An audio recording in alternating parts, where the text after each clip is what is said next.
FC रोडवरील culture हॉटेलवर पालिकेचा हातोडा. भाजप आमदार सिद्धार्थ शिरोळेंच्या चुलत भावाचं हॉटेल असल्याची माहिती. अनधिकृत बांधकाम असल्यानं केली कारवाई. मुख्यमंत्र्यांच्या आदेशानंतर पुणे महापालिकेच्या अतिक्रमण विभागाकडून अतिक्रमण हटवण्यास सुरुवात. एफसी रोडवरील हॉटेल आणि पब बाहेर असलेल्या अतिक्रमणावर कारवाई. एफसी रोडवरच्या L3 बार चालकाचा आणखी एक कारनामा उघड. सोसायटीच्या आवारात बेकायदेशीरपणे सिलेंडर साठवून ठेवल्याचा रहिवाशांचा आरोप. सिलेंडरचा हा साठा हटवण्याची मागणी. पुण्याच्या कारवाईवर देवेंद्र फडणवीसांचं बारकाईने लक्ष. अवैध बार पबला माफी नाही. फक्त घटना घडल्यावरच नाही तर अनधिकृत बांधकामावर वेळोवेळी कारवाई करा. फडणवीसांचे आदेश. ड्रग्ज प्रकरणी कडक कारवाईचे मुख्यमंत्री शिंदेंचे आदेश. पुणे कोयता गँग मुक्त आणि ड्रग्ज मुक्त करणार शिंदेंचा निर्धार.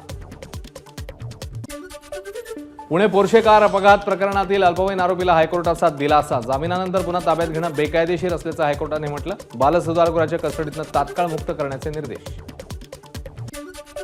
पोर्शे कार अपघातातील अल्पवयीन आरोपीला उद्या सोडण्याची शक्यता. कोर्टाची ऑर्डर न आल्यानं आज मुक्काम सुधारगृहातच. पोर्शे अपघातात मृत्यू झालेल्यांच्या पालकांना 10 लाखांचा चेक सुपूर्द. अल्पवयीन आरोपीला जामीन मंजूर केला असता तरी दोषींवर कारवाई करणार. मुख्यमंत्री एकनाथ शिंदेंचं मृतांच्या कुटुंबाला आश्वासन.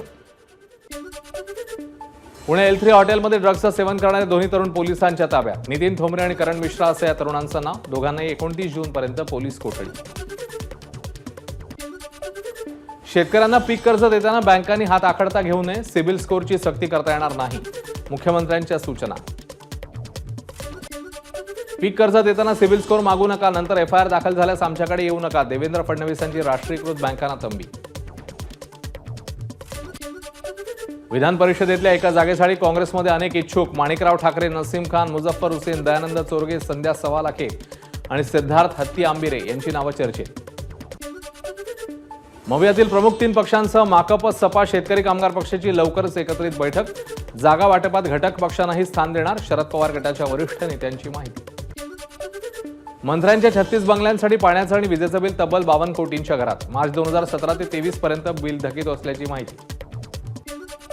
मंत्र्यांच्या बंगल्याचं विजेचं आणि पाण्याच्या बिल 52 कोटीपैकी केवळ 26 कोटी भरण्यात आले. उरलेले 26 कोटी कंत्राटदाराला दिल्याची विश्वसनीय सूत्रांची माहिती. 26 कोटी रुपये कंत्राटदारांना देणं अजब. या प्रकरणाची चौकशी करा आणि सार्वजनिक बांधकाम मंत्र्यांनी राजीनामा द्यावा. आनंद दुबेंची मागणी. लोकसभा अध्यक्ष निवडणुकीबाबत भाजपची महत्त्वाची बैठक. गृहमंत्री अमित शहा यांची केंद्रीय मंत्र्यांसोबत बैठक. पियुष गोयल, भूपेंद्र यादव, धर्मेंद्र प्रधान, अर्जुन मेघवाल आणि प्रल्हाद जोशी बैठकीला उपस्थित. दिल्लीमध्ये काँग्रेसची महत्त्वाची बैठक. विधानसभा निवडणुकीच्या पार्श्वभूमीवर बैठकीमध्ये चर्चा. बैठकीत विधानसभेसंदर्भात चर्चा होण्याची शक्यता. निवडणुकीच्या तयारीला लागण्याच्या सूचना हायकमांड देईल. विधान परिषदेसंदर्भात काही प्रमुख नेत्यांसोबत केंद्रीय नेते चर्चा करतील. विजय वडेट्टीवारांची माहिती. लोकसभा अधिवेशनानंतर शरद पवारांचा महाराष्ट्र दौरा. राज्यातल्या प्रत्येक विधानसभा मतदारसंघात पोहोचण्याचा शरद पवार प्रयत्न करणार. अनेक लोक पक्षात येऊ इच्छित आहेत. जे कार्यकर्ते भरकटले होते ते परत येतील. जयंत पाटील यांचं वक्तव्य. माजी मंत्री सूर्यकांत पाटील यांचा राष्ट्रवादी शरदचंद्र पवार पक्षामध्ये प्रवेश. नुकताच त्यांनी दिला होता भाजपचा राजीनामा. शरद पवारांच्या उपस्थितीत केला प्रवेश. शरद पवार मराठा आणि ओबीसी या दोन्ही आरक्षणाच्या बाजूने नाहीत. ते या समाजाला आणखी कसं भडकवता येईल यासाठी प्रयत्न करतायत. शिवसेना आमदार संजय शिरसाटांचा गंभीर आरोप. पुण्यातील वडगाव शहरी विधानसभा मतदारसंघावर भाजपचे माजी आमदार जगदीश मुळीक यांचा दावा. सध्या या मतदारसंघात राष्ट्रवादीचे सुनील टिंगरे आमदार असल्यानं महायुतीमध्ये वादाची शक्यता. महापालिकेत सत्ता असताना ठाकरे गटाने मुंबईकरांसाठी काय केलं? मवियाचं सरकार असताना मराठी माणसाला 50% घरं राखीव ठेवण्याचं का सुचलं नाही? आशिष शेलार यांचा सवाल. ABP माझा, उघडा डोळे बघा नीट.